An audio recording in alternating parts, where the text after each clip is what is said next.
short story in this collection of short stories by the legendary Ama Aidoo. Hilda was with us last week. She's here again. Hey, Hilda. Hi, Ama. You're looking beautiful. Thanks to Maud. Thanks to Maud, huh? And Benjamin Akpakpo, after a very long break, is back with us. I'm excited about that because I really truly missed him. He's posing he didn't miss me, but I know he did. Hi, Benjamin. Hello, Ama. And how am I looking? I talk about how I'm looking too. Dash it. Dash it. Well, like Hilda said, dash it. Okay. You're looking like Hilda said. Okay. Benjamin, you're looking good. Thank you. As always, you always look good, Benjamin. Actually, thanks. So does it mean that I don't always look good? You always say good. yeah. I'm finding all kinds of trouble for it. I'm just digging deeper and deeper. Right. But you're looking gorgeous yourself, and it's really good you. to see you too. It's great. Benjamin, don't do that again. Don't do that. Times and seasons. Times and But we seasons. try. Try harder. Okay. Thank you. Right. So Benjamin, start off for us, right, Hilda? Let's put him on the spot. Yeah. We've missed him. Tell us about For Whom Things Did Not Change. Give us a, Summary. yes. And then we can take it from there. I'll start from the bottom, Okay. the very end of it. And Yeah.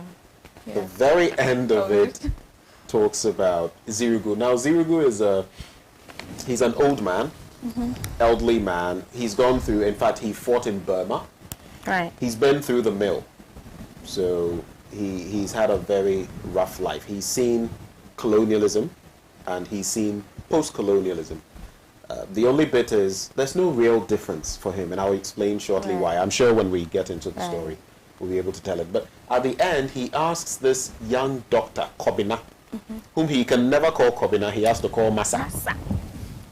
Masa.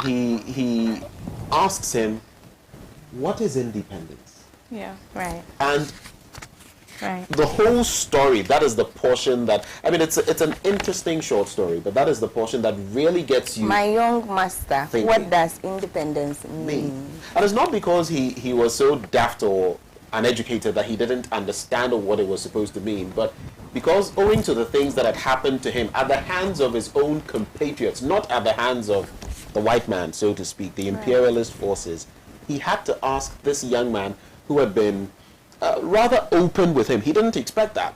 So he had to ask him, what is independence? And I think as we go on, we'll be able to delve into what independence means. And I'll bring up certain things. But it's basically a story about the post-colonial period between Zirugu, who had fought in Burma, a war that he understood nothing about, but he had fought anyway. If you understand the dynamics at the time, you didn't need to give your consent or even know what it was about. So he fought in Burma. He came back to Ghana. What was he going to do? He had to find something to do.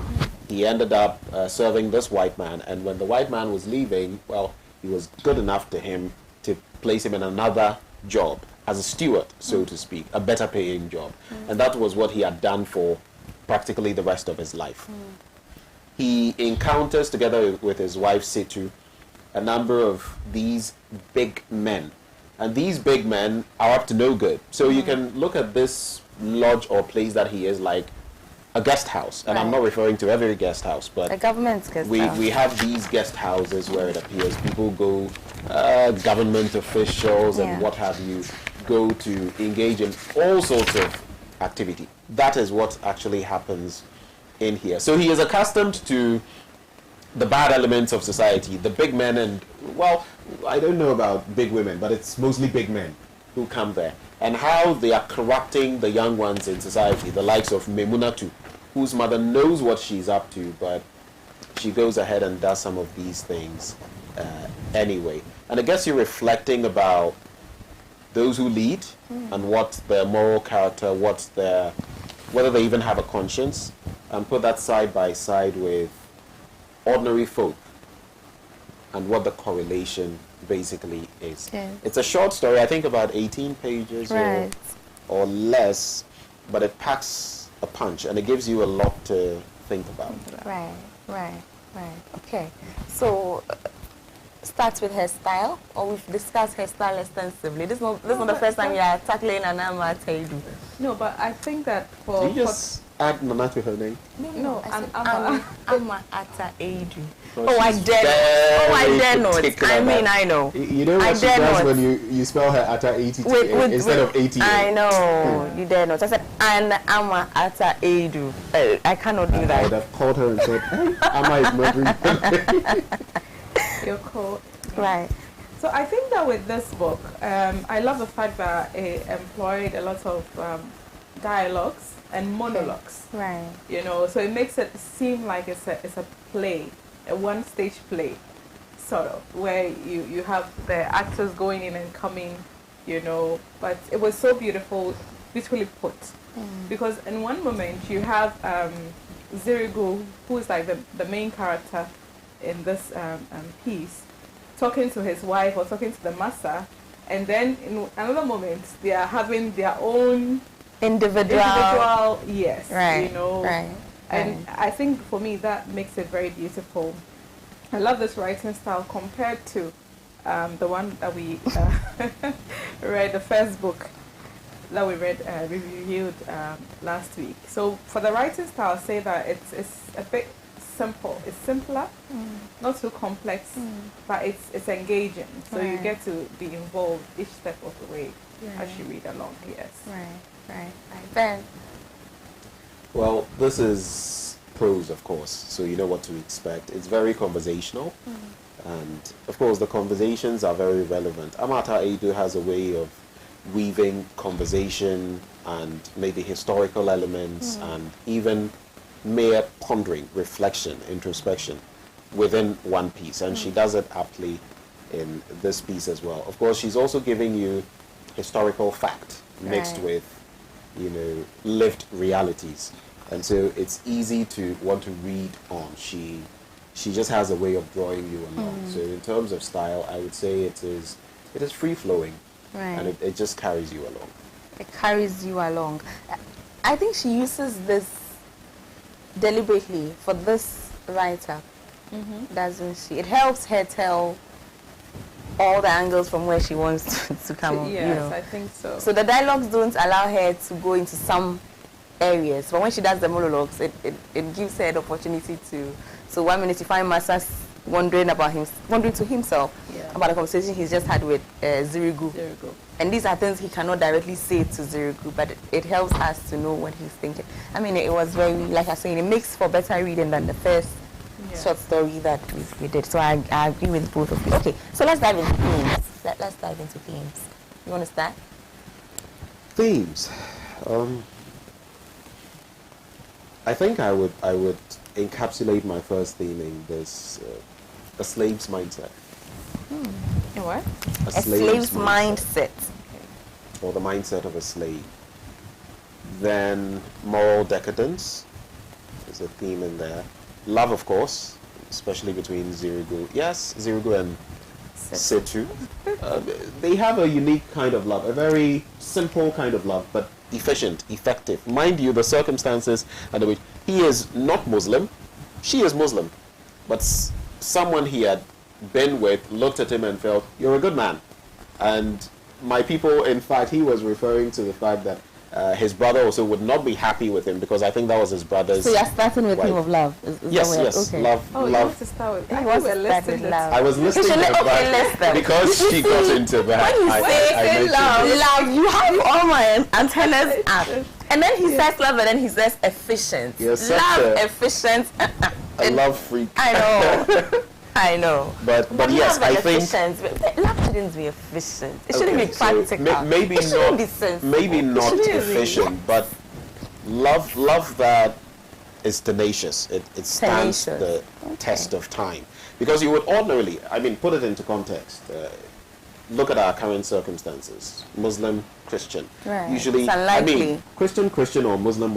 Yeah. There's a lot of Right. friction and so many things Yeah. going on. Right, So when right, it becomes like that, it's problematic. In fact, I come to think of it, I don't know of any Christian who's, and I'm not trying to create any divisions, Oh, but no. looking at our own social stratification and religious stratification, I don't know of any Christian or Muslim who are Really? together without one having, whether the person has two beds Two or the other one has become Christian. Are you getting it? Yeah. Right.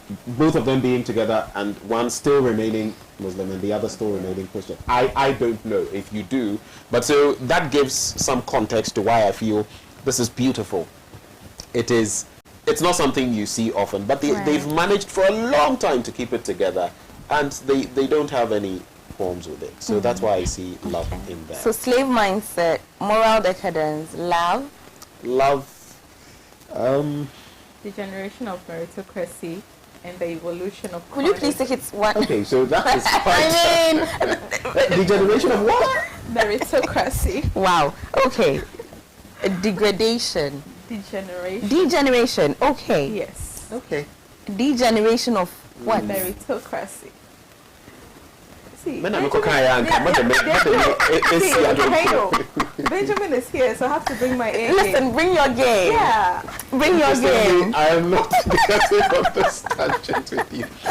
But I feel you. You know what? We're going to have to push her to explain all of these good words that she's putting. Every single piece. Let's go. So from the meritocracy, what next? Where we go? Evolution of chronism.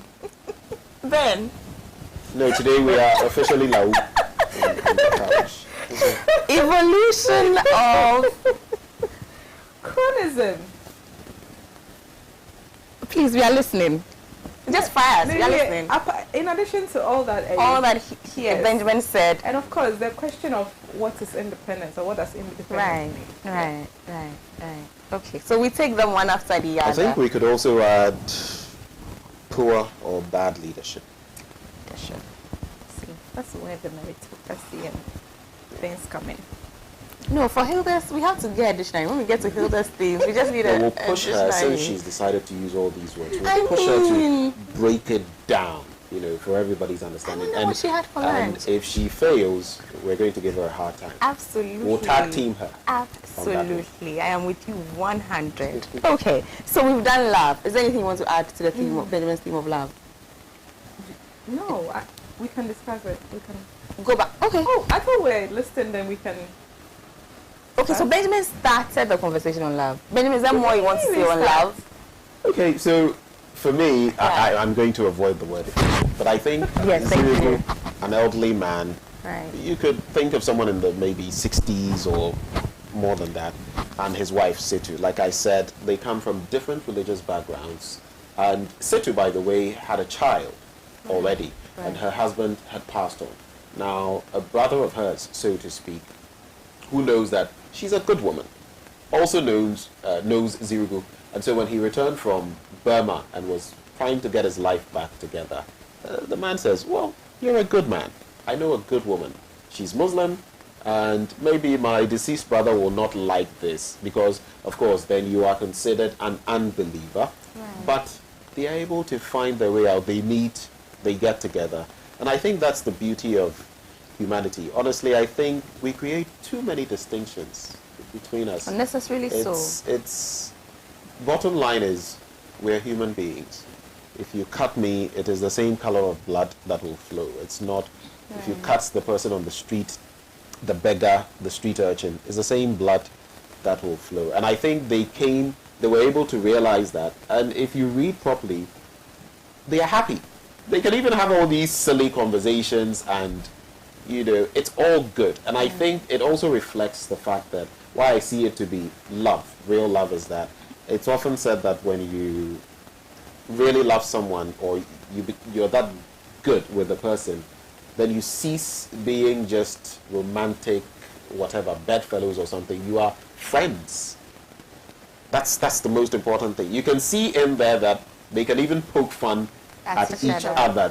It's friendship. They are married, but they are friends first of all. And that was what I found beautiful in there. And that's why I think it's one of the themes that stand out. That's nice stuff. Yeah. So looking at the love part, okay, one of the things that stood out for me was when, of course, Zirigu has to tell his wife that the master is not going to eat my food, he's going to eat your food. So, and then he starts giving her orders about how she should do her marketing. And he goes like, hey. The response, that shows, that the cordiality between the two of them. And that's beautiful.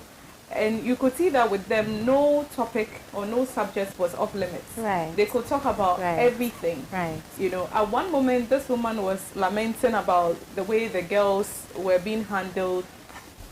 At the next moment, she was ready to go with the machete if she had it, And the way the man was able to say that, thank God nobody, you don't have a daughter among these people. Their conversation, and as Benjamin was saying, showed true and genuine friendship. Right. You get it? Right. Then the other part was this part of love that there's something that both people are thinking about, but nobody wants to voice it out.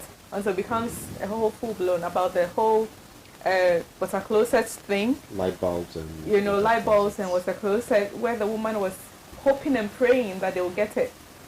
And the man too was hoping and praying but they will get it. But they did not want to discuss it for fear that one will get disappointed or one will laugh at the other. But they were both holding on to such hope. You understand? And then when it didn't happen, they all came out to say that, hey, we were both hoping, and praying for this thing to happen, and it didn't happen. And one finding comfort in the other when he ended up being so angry at the fact that they couldn't get such a simple thing as light bulbs and a WC. So the theme of love between the two of them was really, really good. I like the fact that also, even though they did not portray the woman as somebody who was educated, she was like the level-headed person in the relationship. That's what I saw. When he was questioning that so many people have come through this house, but this master that has come is so different. She's like, well, people can change, or you don't believe that people can change. And she also echoed the fact that people can be different. Don't you believe it? So it was like she was sort of like the voice of reasoning in the love relationship that they had. Okay. So I see where both of you are going with this. I see it. I appreciate it.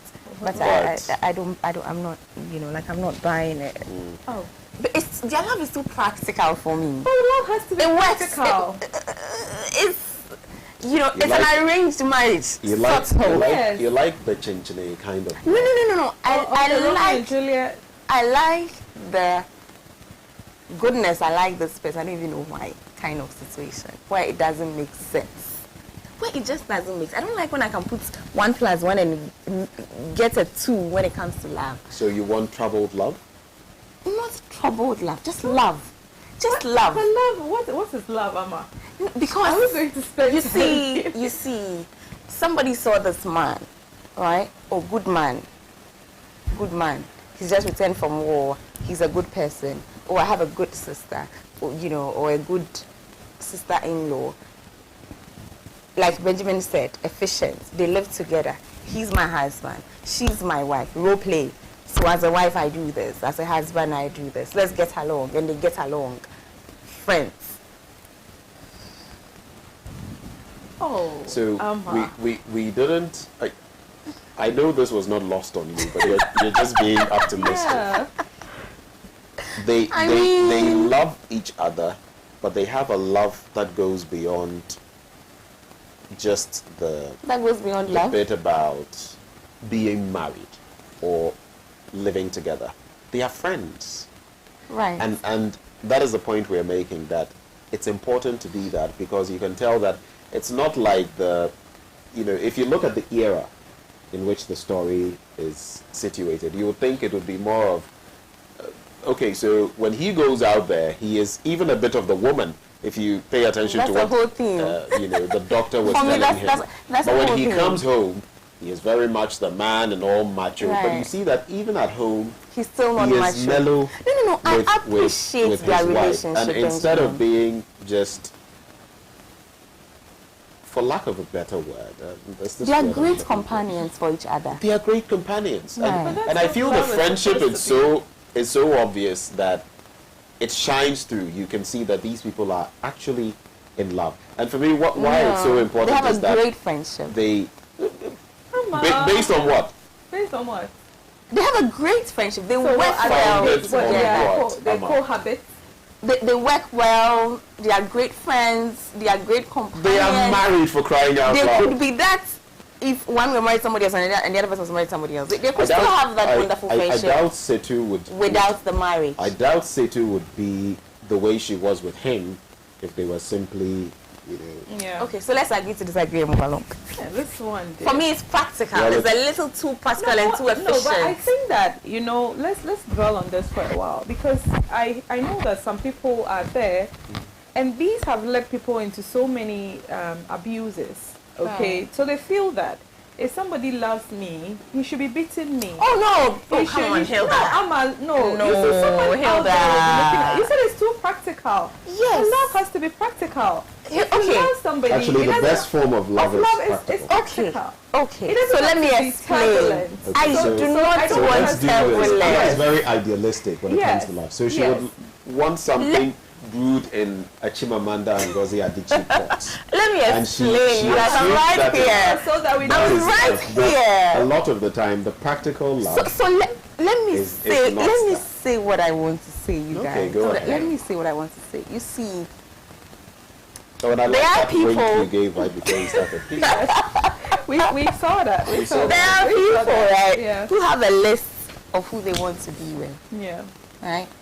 So, for instance, he has to be tall. He has to be dark. Check. He has to be this. He has to have a good job. He has to have a car. He has to For some ladies, they have lists to this. Omo no more bele. So, so when they meet someone, they are checking this list. I might meet Benjamin. I look at Benjamin. Oh, he's tall. Check. He's dark. Check. He has a great job. Check. He's educated. Check. He speaks well. Benjamin might see Hilda. Oh, she's check. Let's go. Right? For me, that is not love. That's all I'm saying. So what is love? Forgive me. I know that what I'm going to say is not a very popular opinion, but I think that love is when it's not about checking boxes. It just is. You meet somebody, you're ridiculously attracted to this person. Attracted based on what? I'm coming, Benjamin.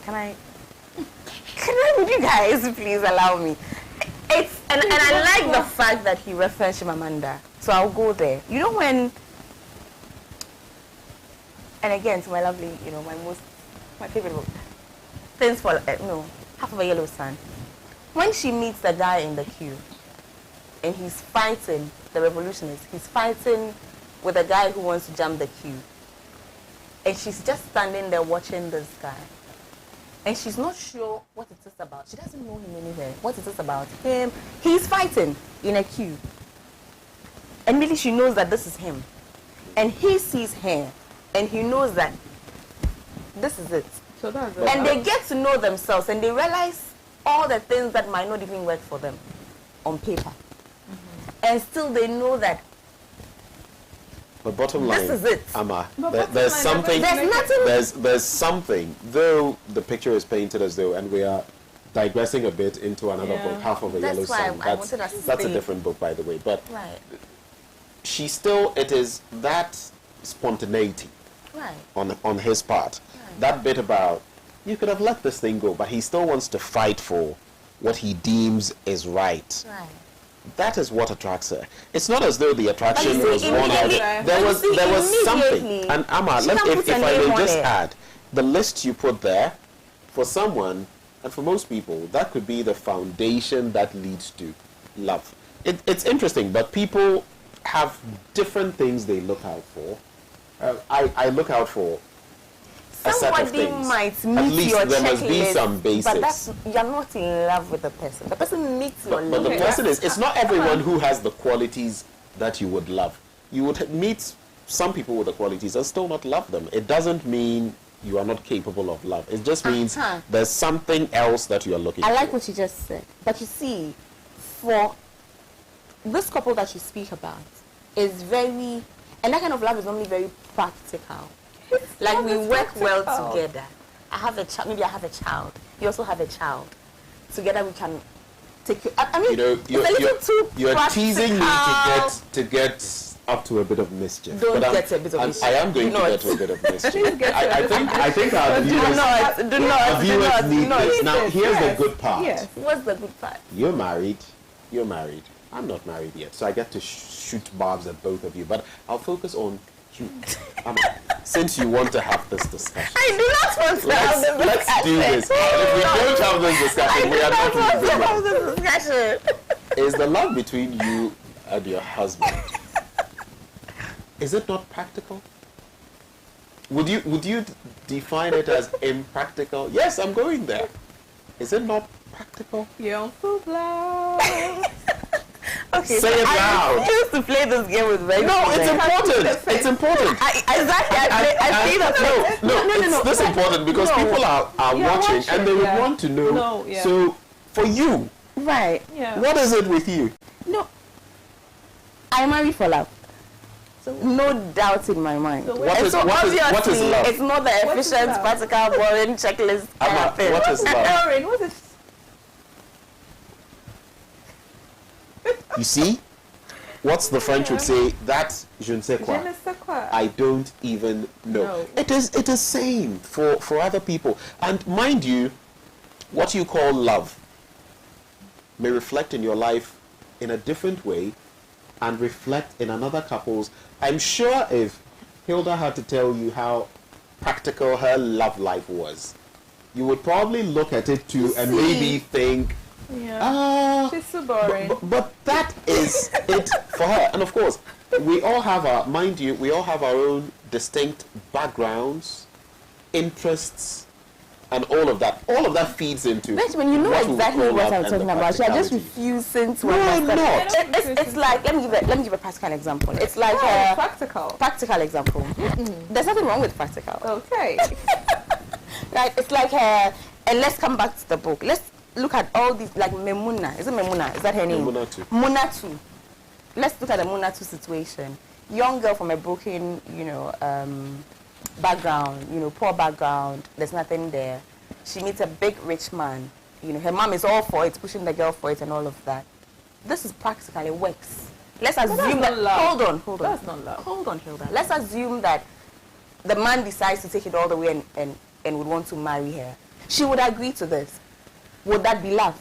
It works, it's efficient, they could have the best of relationships, should be submissive, they would have a great that's where you friendship. make a mistake. You They think would work together, they they will would work have the- together for life. Is the that best love? of relationships, but Is you that don't love, know. You though? don't know that for a fact, and Ben, I doubt is that love? they would Ben, have. just answer. Is that love? It is not love even from the start, and it will never be love. No, it's not not love from the start. It will never be But love. that's all the points I'm making. No, but that's not the point sometimes you're making. When we talk about love and we talk about what works, it's efficient, it's practical.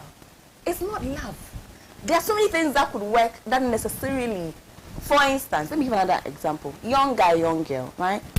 She meets a guy who is working, who has a future. Da, da, da, da, da. She's working, she has a future. Da, da, da. So the two of them would work really well. For instance, she should tell her parents about, oh, I met this guy. Oh, wow, that's wonderful. Great, that's perfect. It would work. But what if she's actually in love with the houseboy? What makes her? Would her relationship with a guy that's going places, if she marries him, would you call that love? That's all I'm saying. I get what you're saying, and this week. Thank actually- you. No, I get what you're saying. I do get what you're saying. This week there was a story making waves on social media about a lady that broke up with a guy. I don't know if any of you saw it.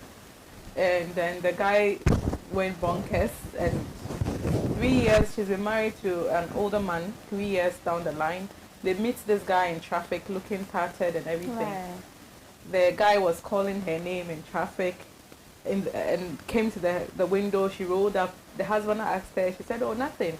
But she goes back to the same spot, meets this guy, gets people to take care of him, etc. Bottom line, She's says cheating with- she's falling for the guy. She's always been in love She with said she's always been him. in love. So There you go. asking people that, okay, so You see, now that's love. but Please. I That's get love. what you mean. I get That what is you it mean. doesn't make sense. Anybody listening in will say, is she crazy. That's love. But love must not always Yeah. not make sense. Not make sense. That's another point you are. I And get what mind you, you if mean. I get if what we you go mean. back to When When you are looking for love that makes situation. sense, you might not get love. Well, if we go Oh, back really? Yes. to what did you say? If you're Yeah, looking for what love. makes sense, you might not get love. If you're Well- looking for what makes sense, you might not get love. There are different angles to it, and some people marry because it makes sense. Right. In fact, you pointed to it. Memunatu's situation, Right. it makes sense. Yes. She's like you said, she's being practical, but whether that is love is something else. Thank you, Benjamin. That's my whole point. But again, I just want to say this. While it may not be love, yes, it could develop into love, but the point you're missing is that from the very start, she's being used in the first place.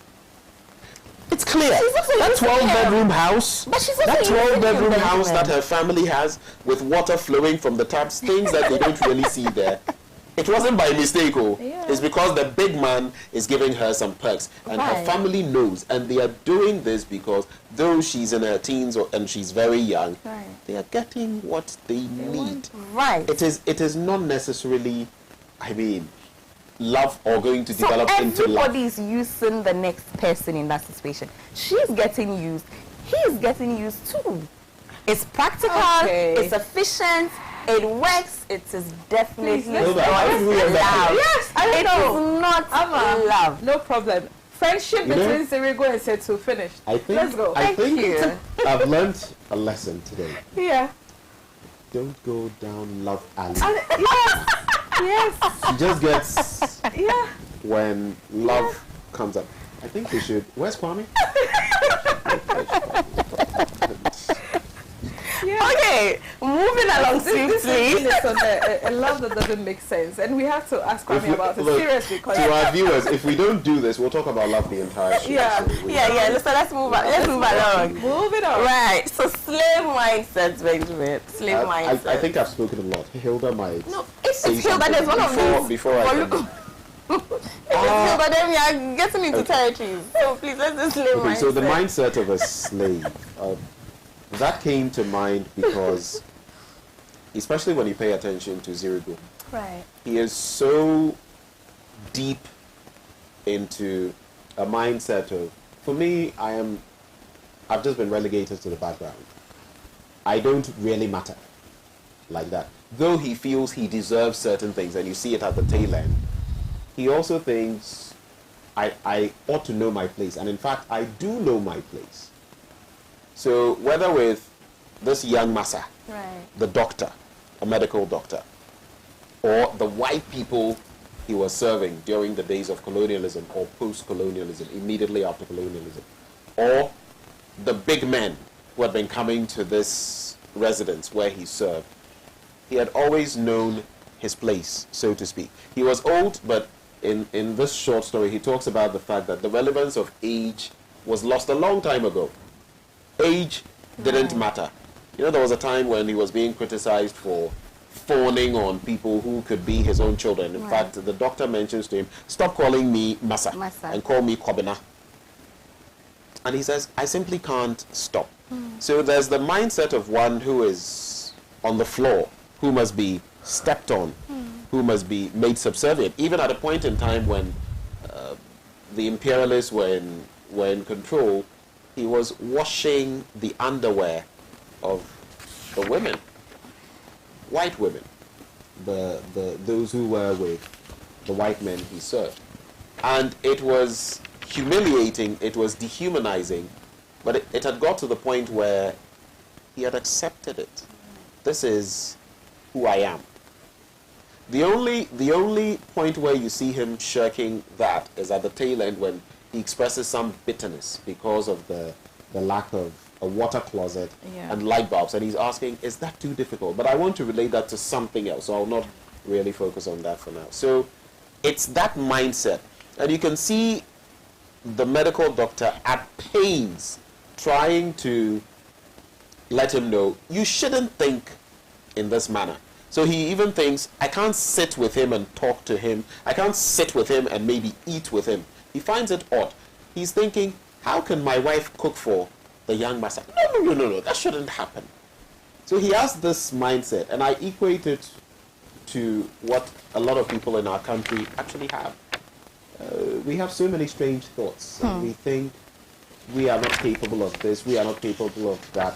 When you read a bit more about Nkrumah, you would realize, and I mean the Osajifo himself, Dr. Kwame Nkrumah, and that is why I feel so pained that we lost him the way we did, that he couldn't, run the course of his leadership. But I feel we've really lost it, and a lot of our young people don't even appreciate what they are worth. They are all thinking, oh, everything good comes from the West, everything bad comes from here. You even look at how people dress, and if you are refined, if you are sophisticated, you must appear a certain way, which may not necessarily be African or reflect who we are. So I think by and large, that is what makes me think about the mindset of a slave, because you may be free or think you are free and still have the mindset of a slave. Like Robert Nesta Marley said, emancipate yourself from mental slavery. And that hits me in the piece, and I can relate it to a lot of people even today. Right. Let me read something small here. It says, if you ask them, why 10 years after independence, some of us still have to be slaves? They say you are nuts to ask questions like these. You are getting your definitions wrong. By what stretch of imagination does a steward boy or a housemaid become a slave? Was it not enough that whole sections of us were bred so that all they could do was to minister to the needs of white men and women, doing soul-killing jobs? Do they have to do them for us too? I thought that was very instructive, and it goes directly to what Benjamin is talking about. I mean, the great philosopher J.J. Rousseau made a statement: man is born free, but everywhere he's in chains. Absolutely.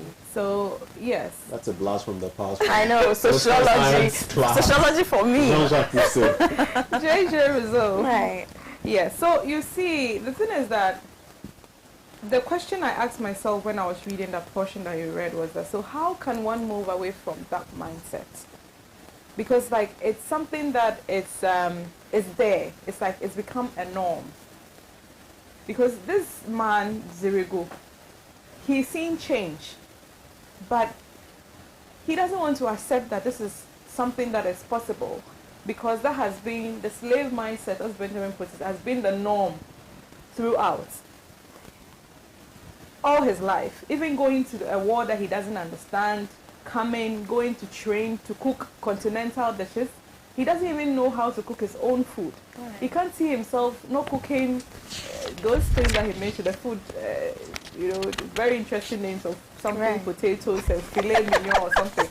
He can't see himself cooking something. Oh, fried fillets of cow. Of cows and what? Braised lamb liver. Ayo.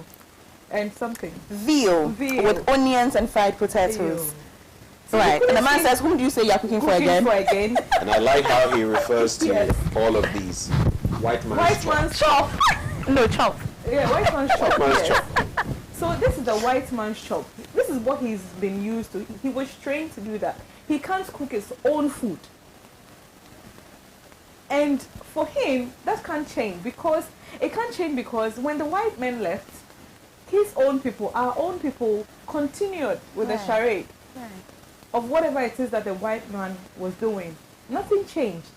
So for him to find this young man coming and trying to change the status quo, he found it a bit abnormal, which should have been the normal. But then, the abnormality has been portrayed as normal for so long that there's no way. And it's true. That's what we find, in our circles. You work in an establishment. There's a driver, and you tell the driver, "Oh, call me Hilda." Hey, how can I call you?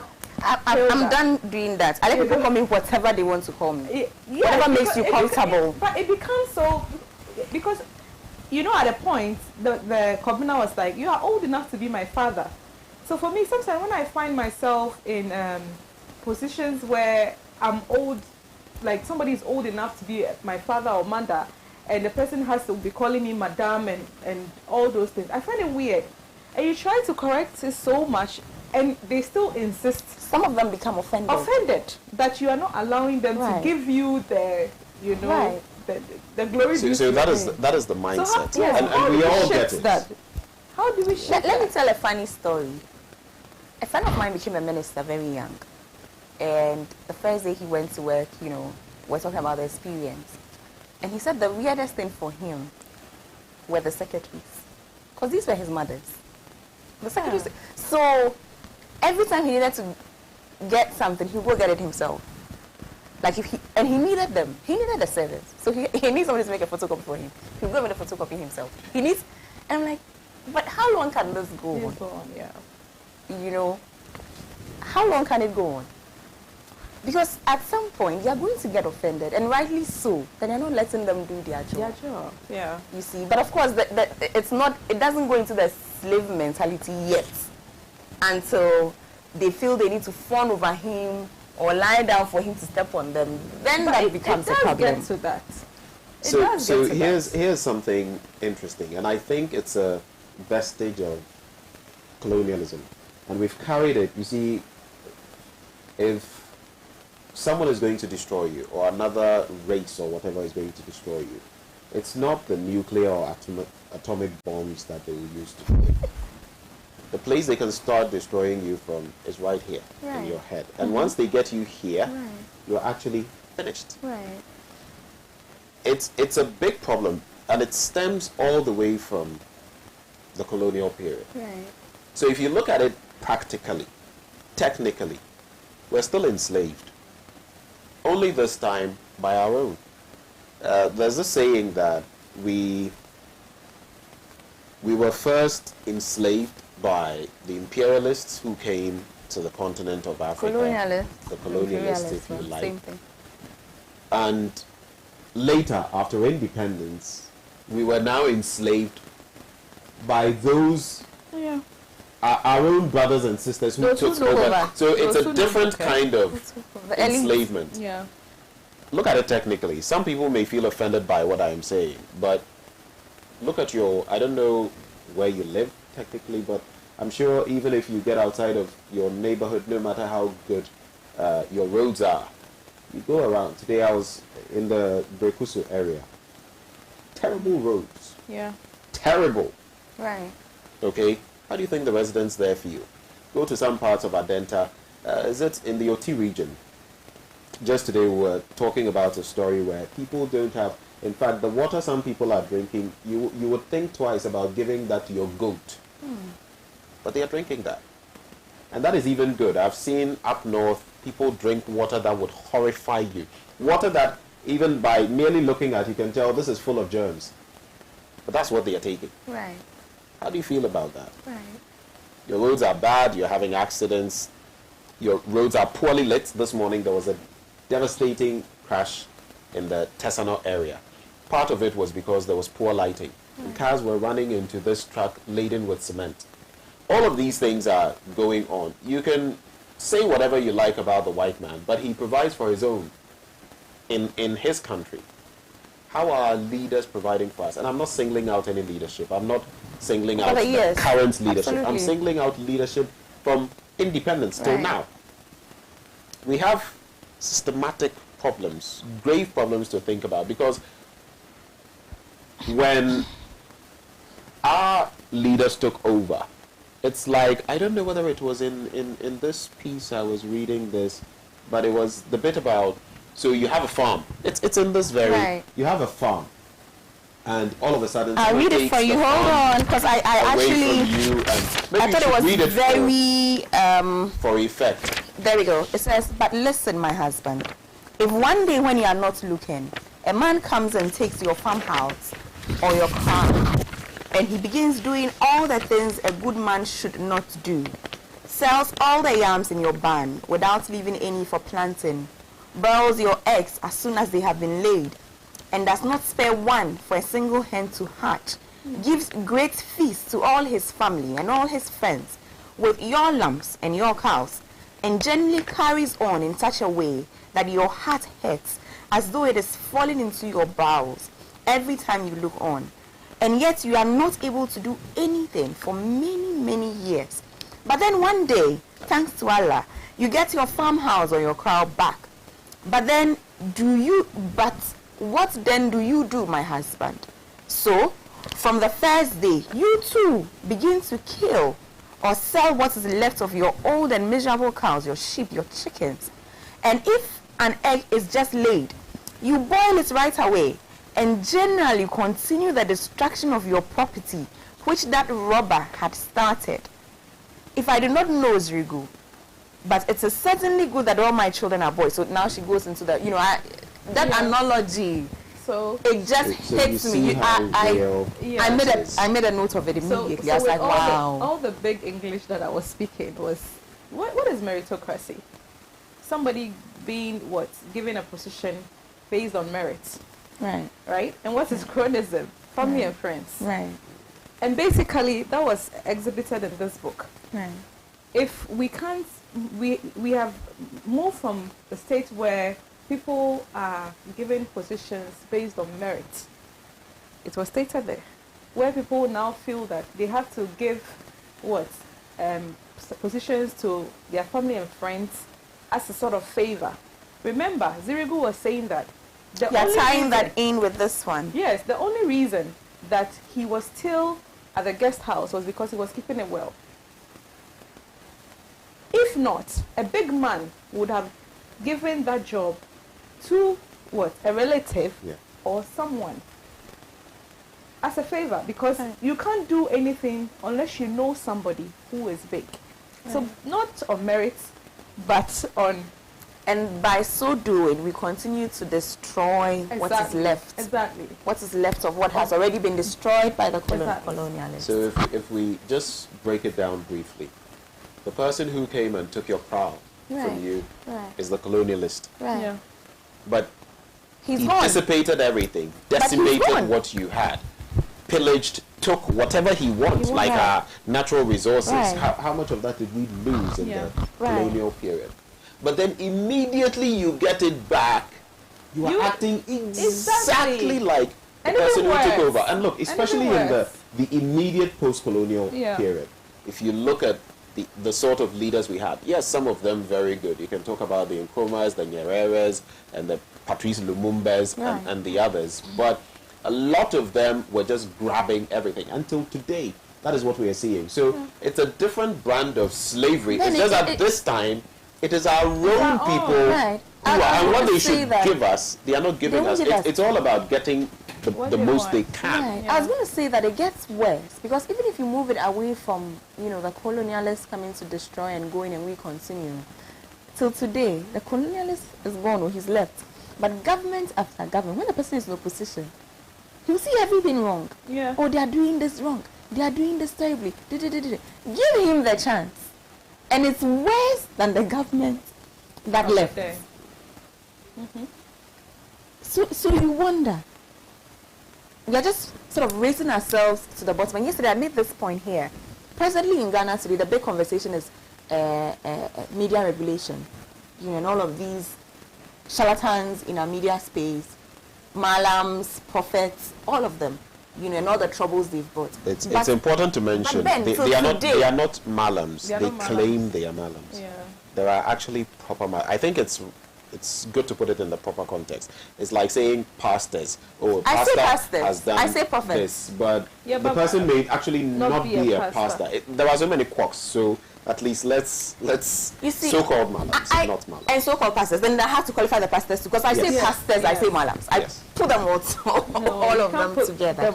You see, but the point for me is, from when the young 10-year-old, 11-year-old was killed till today, one would have hoped that by now some action should have been taken. Even as we speak right now, grab your TV channel, you still see them doing the same thing they did that every Ghanaian is complaining about. They are still there. We have NMC, we have a Ministry of Information, we have we have a governing body, we have all the 3 organs of state, and nothing is happening.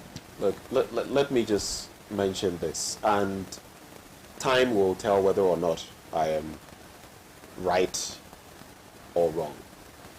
Some of the very things we're talking about now, 2 years to come, come election time, 5 years to come, a decade to come, we're very likely to be talking about them still and complaining about them. You know why?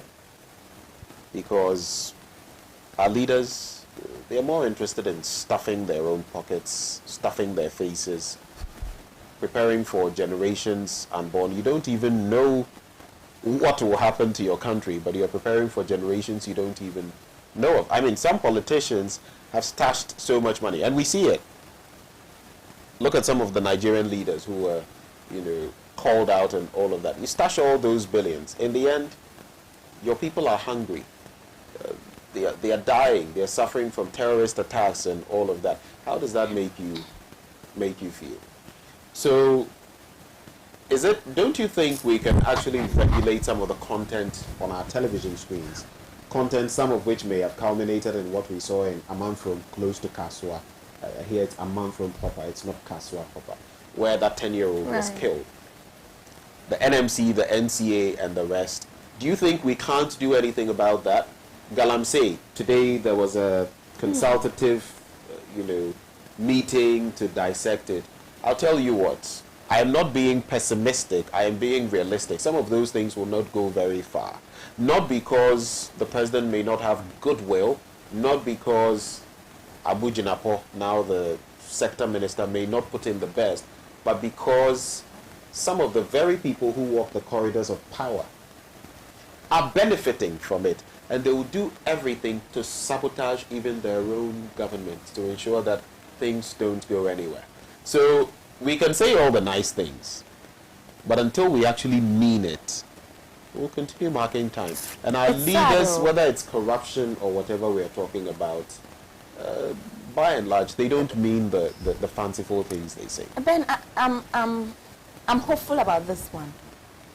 Hopeful about which one? This present situation. How hopeful have you been about that? I'm hopeful that this time something will get done. Look at the 21st century. Let's start from 2000. Tell me, all these things we're talking about, haven't we been talking about them for a long time? Because this one I don't intend to stop this conversation. You know how we talk for a while and then we stop? Oh, well, you'll have a lot to talk about until we have certain leaders who can really change things. Then you will talk. Because I think that we have to be angry enough. This one makes me angry. But how many people are angry enough to get the attention of those who need to make the change? A little boy has died. Yeah, 3 girls died. A little boy has died. Do you feel this is the first? This is not the first. This is the one you are hearing. Up till now, still. No, so are we just going to say, well, and just let it go? Yeah, we'll talk about it. That's what we do in Ghana. We'll talk about it. Till the next big thing comes, and then we drop it. So let's not drop it. How do we... You see, that's the thing. Let's not drop that's the it. question I'm asking. How do we have that shift? Because, Ama, trust me, if you have the next big news coming, you can't be talking about the old news. You are in media. You know how you guys roll. You will talk about the story of the day. Once a while, you can decide to make a reference to something in the past. Like when people are talking about this young girl, this young boy, they're going to reference the Takrady girls. But for how long? The next one comes, and then it becomes a reference.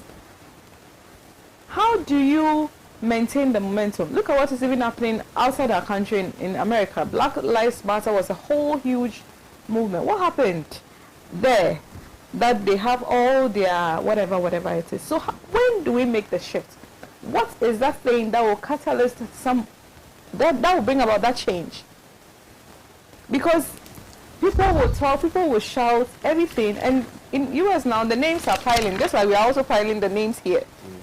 Is that with somebody to put a nice write-up about it, and it will be on people's status, like it is on this thing? But the thing is that what is that thing that will cause the shift in the mindset and in the actions? What is that thing that will cause the shift? You know, there are times when leaders bring about change, and there are other times when followers bring about change.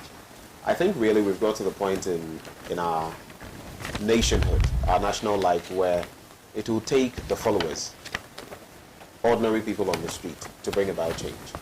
And it is possible. It's possible. I think there was the Orange Revolution in Ukraine. Right. There was the, well, infamous Arab Spring. Right. But it tells you that it is possible. And I think we've got to the point where we have quite a role to play. Our leaders, honestly, over time have failed us. But here's something we can do for ourselves.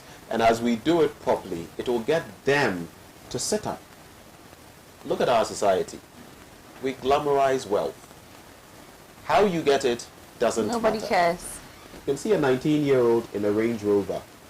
Everybody is, oh, if he came to your family and wanted to date your daughter, just like Zirigo would mention, you would all clamor, oh yeah, he's well to do. How did he get his wealth? Well, some families would dig into it. Most families today wouldn't. That is part of the problem. Stop glamorizing wealth even in church. Oh, Asemesi, front row.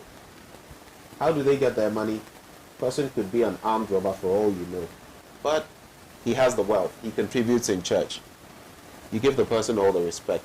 These are some of the problems. Stop putting pressure on the politicians, lining up at their doorstep to give you money for your funerals and the rest. How do you think they get the money?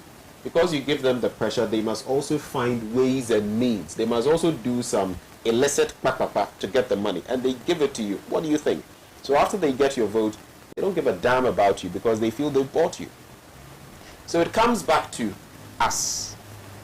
What is even the content on our television? And as parents, what do you encourage your children to watch on television? Do you even care? Nowadays, we have a lot of latchkey children who they come, get the key, go in. What they are doing, look, a friend told me once about how she monitors her children a lot, her child, I should say, but one day she found out that another kid that the child had been playing with, apparently they'd been watching a lot of porn on, YouTube, or is it some other entities. And she only found out by taking their tablet and going through certain things. So I feel while we can lay a lot of blame at the doorstep of our leaders, the moral fabric of our own society is, if it were a cloak, it would be a cloak moth-eaten, riddled with a cloak that we wouldn't like to look at.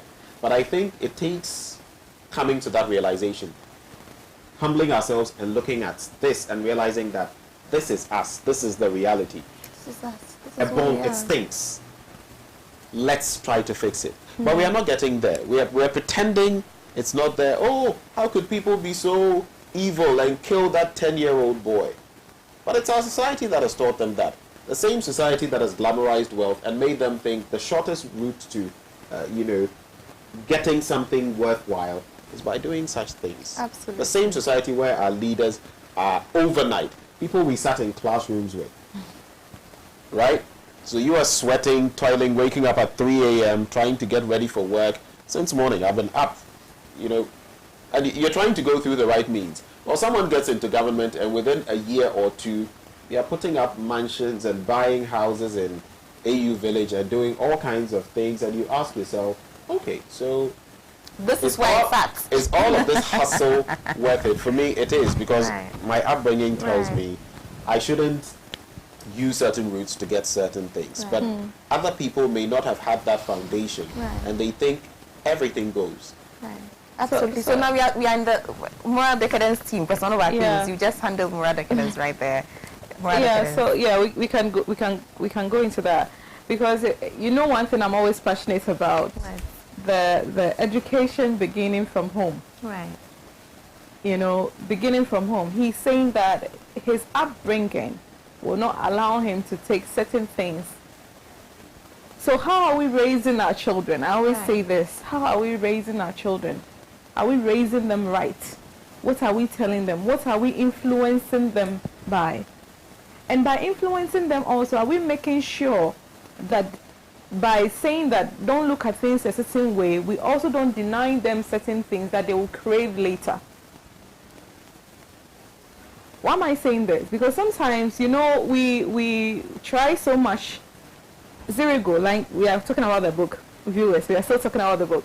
Remember that he was saying that they don't have money lying down, that all the money is channeled into something to pay their children's fees, to do this, to do this, to do this. So at the end of the day, to them, they are doing what is best for the children. Right. But the children live in a society where they are seeing all the glitz and glam. How are we making sure that by the children seeing all the glitz and glam, they are not yearning it or craving for it, whilst sort of appreciating what we are giving them, but they are eyeing that glitz and glamour and talking to other people about how to get it? And also, how are we making sure that we do not demonize the glitz and glam so much that they end up believing the lies that they hear? It's a complex situation, but I think it also stems down to the fact that we need to also be engaging with our children each and every day. You know, hear from them, which most of us were not getting from when we were growing up, because, I mean, but now, with the way the world is going, we should try. Sometimes it's not easy. I mean, with my own children, when they ask me certain questions, I'm like, hey, you know.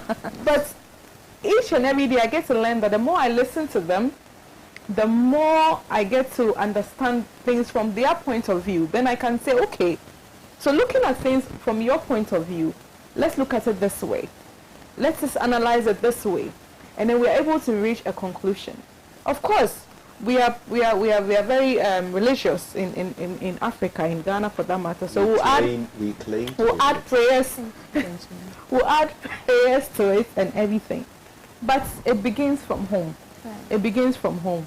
And as you're saying, because now people can just come in, you know, they have the tablets and everything, you know, so we feel that anything that will engage them and make them free, like make us free as some time for ourselves. I'm so guilty sometimes. You know, make them free. Listen. I am guilty of it. That's what I'm talking about. And right now I'm trying to make amends. Because I'll be there, sometimes I'm reading, and my daughter will just come and pick the phone and throw it. Mommy, play with me. Hey. And then I'll be like, so with time I realize that no, I'll still go and watch TV.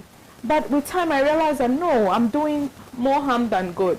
And with time I realize that these people are growing up so fast. So I need to engage them, you know, get in do the walks with them, you know, do the games with them and everything. But it's because we are also chasing the paper. So it's like you're trying to do so much chasing the paper that you forget that you are raising certain people also to come and take over. So yes, parents, we are all guilty. The next situation, isn't it? Yes. Because you need the paper to afford them. You need to pay the school fees. Exactly. You need to pay the clothes. But you have to have a balance and priorities. No, seriously. It's about priorities. Seriously, Ama, we need to do that. Because if we don't do that, we'll be gone, they will be there, and the same cycle will continue. I just want to chip in this bit. I always say when people talk about what I am now, or who I am now, that I owe a lot of it to my parents, especially my father. I was only 6 when he passed, but he left an indelible mark on me. Right. And I'm wondering today how many parents are able to do that, to give that sort of foundation to a child, so that child, it's like the child is rooted. It doesn't matter what happens. He knows who he is. Starting to read books at age 3, I was doing so many things, reading newspapers, telling my parents what was on the news, but it was because of the sort of background I had. I don't want to go into all of that, but you see, when you shared the bit about parenting, I saw an image today, and there were 4 people sitting on a love bench, 2 mothers and 2 children. So one of the mothers is asking the other mother, whose child is reading, how do you get your child to read? Guess what? The mother who is asking that question is with her phone, and her child is also with her phone. Right. The mother she's asking is reading a book, and her child is also reading a book. Yeah. Example. Lead by example. Yeah, exactly. So it boils down to it. You would have to prioritize. And life is all about priorities. God or everything else of the world. I'm not painting a picture as though I were perfect. I am not. I never will be. But you have to prioritize. So if you want your children to read, you better start reading to them. And I don't get it. You want a child to read. Look, how did I get hooked on books? they would read books to me. You know, initially, when the children are very tiny, you start reading. In fact, some people start reading to their children even while they are in the womb. Yeah. People don't get it. If you expose that child to a certain kind of music when they're in the womb, you realize that they get born and they love, if it's reggae music, they love reggae music over others. It's important, but we miss out on those things. We take them for granted, and we come back and pretend, oh, why is this? What's happening? There's a reason it's happening. Yeah. What happened? Yes. What happened? Why are you doing this? What happened? Why did they kill that boy? Oh, we all happened? contributed. Yes. We all played a role. Exactly. Whether on television or whatever. Exactly. We showed them the way. Right, Yes, right, we right, did. Right. But you're absolutely right on, starting from the home. Absolutely. If we all take personal responsibility and be conscious about the children that we raise, I think we'll go far. If all of us are very conscious, I want to raise a good human being. Exactly. And commit, because it's hard work. So It's hard work. It is hard work. I think that we can. Right. So we've tackled love, slave mindset, moral decadence. Actually, for the slave mindset, I just wanted to read a little something here. Benjamin, you alluded to it. It says, but I'm just about beginning to understand gradually. You went into training, you qualified and have been gaining experience all these years as a cook for white people. You do not know how to cook the food of the land because it is not your food. And you're a man, and a man normally does not cook. But you cook the white man's chop because that is the white man's chop. Your job, not food. Then it says here, I skipped a few, it says, when a black man is with his wife who cooks and chores for him, he is a man. When he is with white folk for whom he cooks and chores, He is black. he is a woman. Okay, but there's a portion. Dear Lord, I'm coming to it. Dear Lord, what then is a black man who cooks and chores for black men? You're referring to the conversation between Ziriko and Massa, where he gets upset and Massa just calls him a woman. The woman, Yes. and he says, he makes the allusion that with the white man, he is just black. He is not a man. He is just black. Okay, so here it is. It says, Massa, God knows I know my job. Of course. As a man of the land and your wife's husband, you are a man and therefore you do not cook. As a black man facing a white man, his servant, you are black and not a man. Therefore, you can cook. Massa. You call me woman? I swear by God, Massa, this is not tough. I don't be woman. God forbid. Ziriku, I'm only thinking something else. God is above. I no call you woman. But Massa, you don't know. Don't call me woman. No, I will not. Why do you think that he was so much against being referred to as a woman? Because a woman is inferior to a man. I don't. What do you think that, I feel that Ama Aidoo was trying to, bring the subtle, the feminist thing. Let's not play the ostrich around here. There's a hierarchy. Yeah. There's a hierarchy. There's a black man at the top. Yeah. The white woman follows. The black man follows. The white woman is at the bottom of the food chain. Let's just accept what it is and move along. I don't get this food chain of And move along. You want to take it again? Let me take it again. Which food chain? Okay, so the white man is at the helm of affairs. He's at the top. The white woman follows. The black man follows. And of course, Hilda, myself and you, the black woman, we are the bottom of that food chain. Yeah. And that's the truth. Yeah. That's how society this has been. So unfortunate. Yeah. But it is what it is. We don't all look upon ourselves as human beings full stop. We just have to have a, so that even when children come in, the categorizations follow. Of course. Continue. The white children come before the black folks. Yes. So that, let me take it from the bottom. The same things that the woman will do, when the man does it, it could be seen in a different light. He's a woman. It's a woman. And that's not desirable. Yeah. It's not desirable at all. That he should be able to cook his own food. Native food. Well, you may so be much so. Maybe you he was giving his wife instruction as to how to be a woman. because if But that was under specific. But it's a She quickly puts dealt with right. that bit about Right. you can do whatever you want. Don't come to my kitchen and tell me.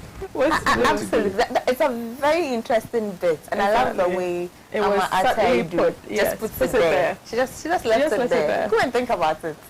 Very interesting. Okay, Hilda. So now we come to you. We've already dealt with. We've dealt with meritocracy, degeneration of meritocracy. Thank you. Now let's come to the. We've done with evolution of cornism. I think we've also dealt with bad We've leadership. spoken about leadership and all of that. Okay, so then let's talk about inequality. Inequality in our Between the sexes. Because we want to end with that. Yes. Let's go there. Yay! And here, let's talk about this hierarchy. Yeah. You see, in his own home, he will never do chores. As the man of the house, he doesn't do chores. He doesn't cook. He doesn't help. He is the man of the house. And yet this same man of the house is in a small boy's house, cooking and cleaning, begging to be allowed to cook. Even when the young boy says, don't cook this food for me, I don't want it. Don't give me this. This man wants to. So then it is not about ability, capability, capacity. It is just about gender roles. Full stop. Because this same man... But to be fair, part of it I thought we were talking about inequalities. Is to guarantee his job. It's the same act. It's the same Part of it cooking. is to guarantee his It's job. the same cooking, Benjamin. It's the same cooking. It's the same choring. And you could also say that I'm not trying to, but I'm playing the devil's advocate. Let's not play a devil's You could also say that, but how As could a he man, not of course, you contemplate won't that play the doctor would devil's want Tuozafi? I love Tuozafi, but that's just by the by. He did not know how to cook the tours and the rest. Yeah. So Because he hasn't he learned actually to cook. wouldn't be able to cook. help at home. But as for the white man's chop, I like the way he referred to White it. man's chop. But that one he had to learn to do. And he was here so I good at it. reference what Hilda was talking about starting from the home. You see, the ability to cook doesn't come with your genetics. It's not something that God gave women when he was creating women. Exactly. It's not childbirth. Yeah. It's not pregnancy that is only designed for women. The ability to cook, men can cook, women can cook. Most chefs across the world are men. But they are trained to cook certain types of food. So if you train your child from home as a boy to cook, yes, he will be able to can cook. But women, it's just assumed that as a woman you should be able to cook everything. you should know how to cook because you're a woman. Yes, you're a woman. I think since as far as history has been written, you would say that certain roles have been, and I don't like mentioning roles because then it puts things in a certain context as though X must do this and Y must do that. You would say that usually maybe because women tag along or girls tag along with their mothers, they get to know more when it comes to cooking. But I totally agree. And I don't want to put the two of you on the spot and ask how your husbands get along when it comes to some of these things. I don't want to. But I think it's something we all should reflect on. And the problem starts with us. You see, the two of you are talking about this like this. But if I were to ask you, your male children, and you have a boy that I know, are you teaching them how to cook? Yeah. Not necessarily Absolutely. intentionally teaching them how to cook. Intentionally. But do you? No, I didn't even want to put you on the spot. But I'm saying, even when it comes to... No, I'm saying that I am Hold on, going to be intentional about everything that happens. You are going to be intentional. No, Benjamin, let me Are going to explain. be. Benjamin, let me Hold on, explain. let me make the point. A lot of the time we complain about this, but the very male children we're bringing up, the same people who tell you, oh, the men don't, but the men were boys before. Yeah. And who failed to teach them that it is okay to help me in the kitchen as your mother. I agree. It's okay for you to scrub and clean. I scrub and clean and it's not a problem. But the thing I is do that my own stuff, so I don't really need... Sometimes people act like, oh, you need a woman in your life so that she can do these things for you. And I tell them, I do them myself, unfortunately. You do them. That is the yes, mindset. but Benjamin, and so we are fueling it. Benjamin, you are doing those things now because you are by yourself. No, I'm coming.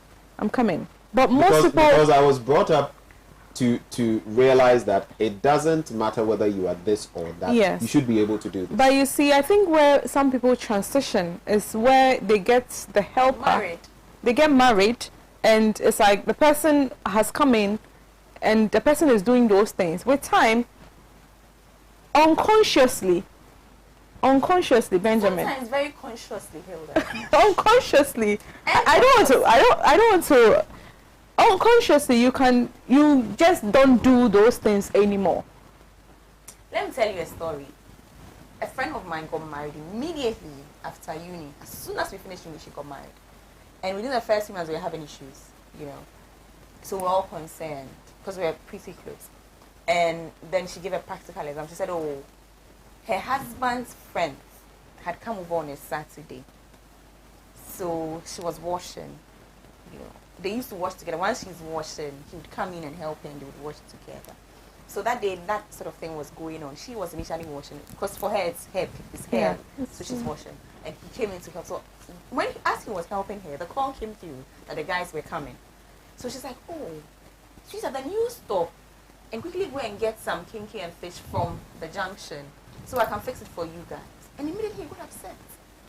That, wait, are you sending me to go get the food? She said, no, I don't want to leave it and go. Like, I think I'm the one doing this. So you leave. First of all, he didn't do it. So she had to go and get the food. But also from that day, he stopped helping with everything. Yes. And because he said to her that, oh, so because I'm helping you, now you think that you can order me. And I'm just And I don't know where that comes from. I've had so many of such examples. I don't know if people are in a relationship and they believe that we are one, they have a friendship. You get it? I don't see how come something should move you to think that the person is thinking less of you. Unless you yourself, you are thinking less of yourself. And the person as well. Yes. I think you get it. It boils down to this. So if someone is coming to help you, the person is not coming to... Do you get it? I think it comes down to a basic understanding. Even if you read the Bible and you can think what you want about the biblical narratives when it comes to Adam and Eve and all of that, but Eve was made to help, right? It doesn't mean that the man was going to be a boss. They were both on a certain pedestal. They were both on a certain human level. I think that Eve had more. You can only give if you have more.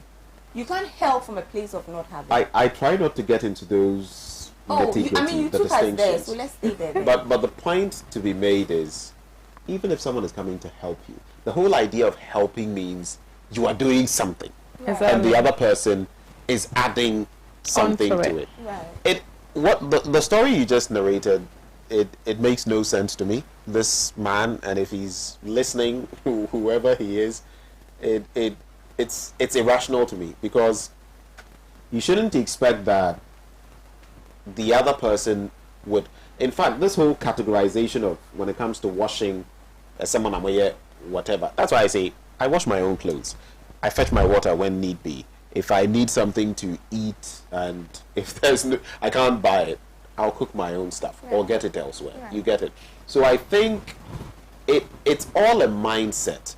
If you realize that even without the other person, you should be. So imagine the woman is not around, and the kids. What are you going to do? Are you going to starve? And you see, I take both of what you said, because I think it sums it up beautifully. You speak about starting from home, and you speak about leading by example. I think both of them just because growing up I had twin brothers. I don't remember my mother ever consciously saying, come to the boys, come to the kitchen. But both of my brothers are excellent cooks, and it's not an issue. Yeah. Because my dad was always in the kitchen, and it was never an issue. Exactly. In my house, there was never anything about is the man that has to cook or is the woman that So has to cook? I that's- saw both parents in the kitchen. that's My the mom was in the example. kitchen, my dad was in the kitchen. So that's the example. So the boys didn't even see it No. as Yeah. it's a Something problem. In fact, now strange. when they come to you and they see that you are not and you're acting up when it comes to kitchen stuff, then they will look at you. Right. Like, yeah. Right. But we Yeah. are not setting that example. Yeah. And We here need to I'll set lay a that lot of example. the blame at the doorstep of our women, unfortunately, because if you want There we this go. thing to be Right. done, I was just waiting you for must There you we must go. you must start How with about the men? the How children. about the men? By example in No, the kitchen. I am Yes. saying that if the men will not do it, put it into the minds of your boy children that this is the way. Lead them, because a lot of the men will be adamant. You see, here's the problem. Even when it comes to feminism, I remember I heard Chimamanda speaking to, I think it was Trevor Noah, and Oh, she I was love that talking about the interview. fact that yes, feminism and all. I think she has the book "We Must All Be Feminists." I don't agree with everything she says. I have gray areas where I don't agree with her at all. But I think by and large, the idea of supporting women, ensuring that women are more appreciated, even earning what men earn for the same Yeah. work, equal pay for equal work. I think some of these things are basic, and we should really, as men, be rooting for them as well. But the point is, most men will not do that. So she made Relinquishing the power is difficult. isn't it is difficult, and she forced him the point that you need a lot of the men to come on board, Yeah. even with regards to the feminist agenda, because the reality is, I don't like to say that it's a man's world. I don't But like it to is put a it It's that a way. man's But the world. reality is man's that if you world. look at it is lopsided when it comes to political leadership, when it comes to practically Everything. So if women want to advance in certain ways, you need to bring the men along. And if you fail to bring the men along, you must do certain things with what you have. In the instance of children, fortunately, children spend a lot of time with their mothers, especially in our context. These are all things that need to change. Make the most of that time. I don't think it's a bad thing for children to spend. I would want to spend a lot of time with my children. I love children. I don't. But I'm saying that it's not a bad thing if children It are would be spending better a lot if of they spend a time lot Yeah. of time with with their both parents. with Both parents. their both mothers. parents. But with what time the women have, let that time count Count, for yeah. some of the very things I totally agree. we are talking about now. I totally It should agree count. that it's gonna count. We are going to make it count. At times, on the issue of mental state, I wanted to, bring up this issue of that chimota in the hair thing, and I. You're still at it. I know I am still at it. Forgive me. Should I give you my candid opinion? Yes, in a few seconds, because our time is up. I In a think few seconds. we've got to the point where, and I think Tyrone Magai mentioned it in an interview with us on Joy News, Right. that he should be judged by the content in his head, his Right. brains, rather than what he's wearing.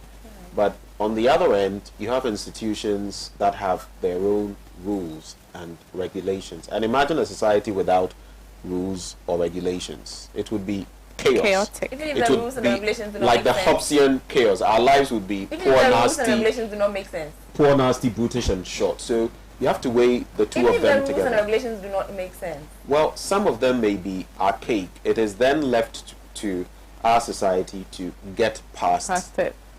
So I'm just putting the two. How about Things let's take out the there. rules and regulations that do not make sense? That's it. That's where you see the last week. How about let's change the rules and the I regulations told you today we're not going to be. that simply do not make sense. Yes. So we have to said get it. to that Thank you. point.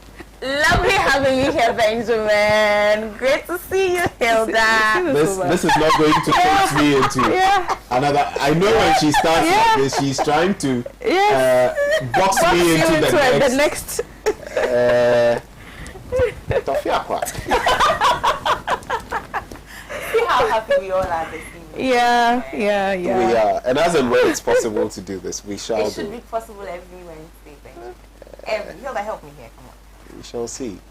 Benjamin, Thank you. we are can't glad to believe have you you're here. doing this. No, trust me, I am so glad to have you here. Because last Yeah. week, I think that Last week I she mean- was giving me low-key blows. no, you see, I And can't hand fight. uppercuts. You know, What she was giving me. I can't fight alone with Abba. So when you are here, it levels the playing field. Right. Yes. It's been beautiful. I know. Each time I do. Always a pleasure. It's always let's do this, friendship. Sure. Thank you for agreeing. So Hilda, Yes, thank ma'am. you. Thank for you. this Thank you evening. for having me. We love this one more than the other one. Exactly. Like, We love do. this We one. do. It was a good story. It was a good story. Absolutely. So thank you. We'll do this again next week Wednesday. Sure. Sure. Thank you so much. Thank you so much for watching. Thank you for watching on TV. Thank you for watching on Facebook.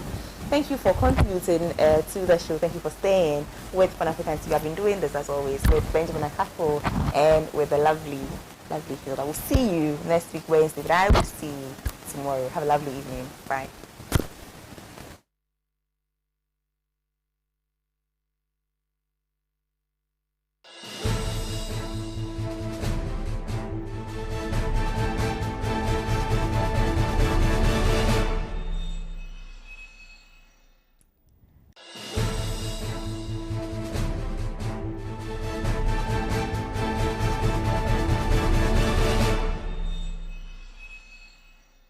Every day, he has a drink filled with malt. Every day, he has a drink filled with malt and milk. Every day, he has a drink filled with malt, milk, and cocoa. Every day, he needs the nutritious goodness of Milo. Milo, the energy to go further. This advert is FDA approved. Every day, he looks after his brother and chases a bus.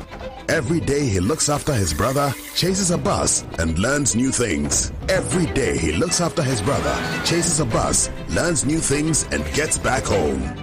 Every day he looks after his brother, chases a bus, learns new things, gets back home, and helps his mom. Phew. That's why every day he needs his cup of Milo filled with the nutritious goodness of malt, milk, and cocoa. Milo, the energy to go further. From Nestle. This advert is FDA approved. Hey, Bukuya. The thing on the pressure to Mrs. Sa, what tongue come from? You said the people there are not all young. They said when you are Joe, what